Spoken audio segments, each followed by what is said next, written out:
This channel and its videos are intended for general audience.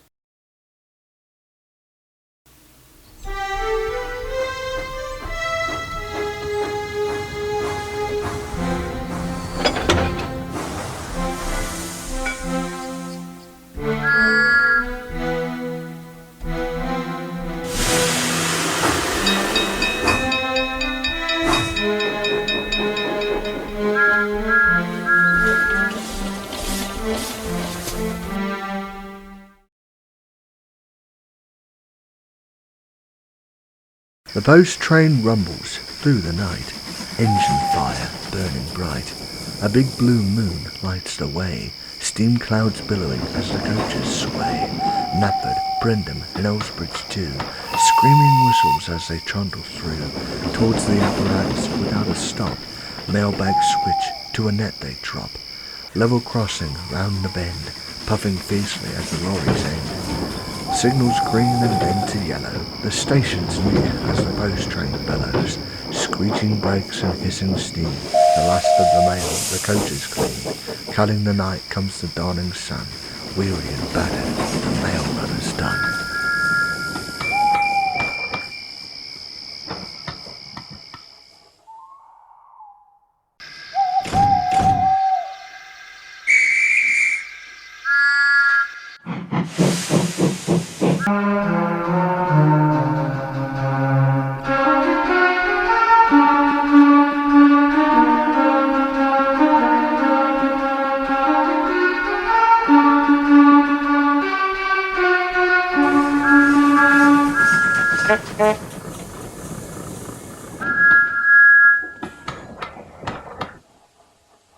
The travelling post.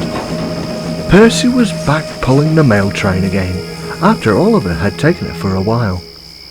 He was excited to tell Sir Topham Hatt about the line-side apparatus, but when he got to the station, he saw Sir Topham Hatt getting bothered with the timetables. Right, Henry's off with his goods, Thomas is off with his passengers, James still isn't here, and Percy is... Peep, peep, whistled Percy. Late. Percy, what's going on? You're running late on your day back and pulling the mail train. If you aren't going to be on time, then another engine will take the mail, he said sternly.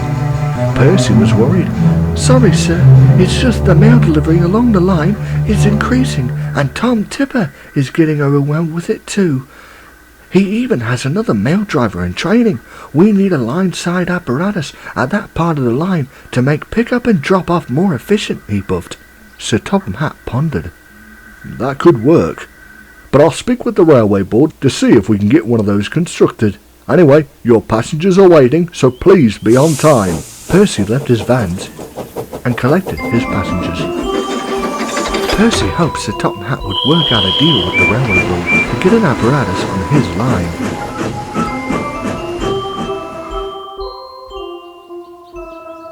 He puffed along the tracks.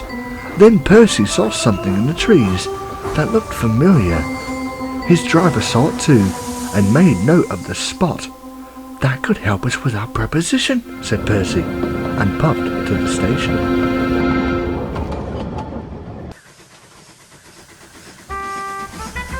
Later, Percy brought Rocky back to the spot.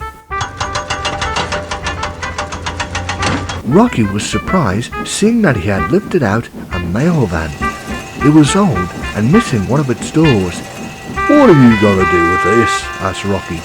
Percy explained, and Rocky felt a little excited. Rocky lowered the old mail van onto a flatbed, and they puffed away to the works. Meanwhile, the negotiations went on for days, but at last the railway board agreed, and the construction began on the new apparatus along the line.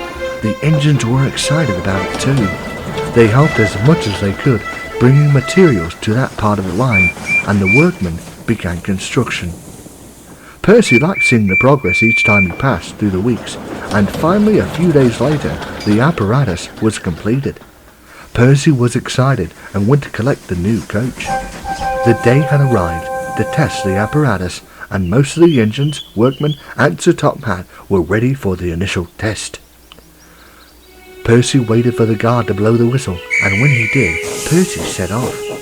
Everyone waited and watched. The green engine blew his whistle, and success! The transfer of the mailbags was flawless. Everyone cheered, and Percy whistled with excitement. That night, Tom Tipper was waiting in his mail van.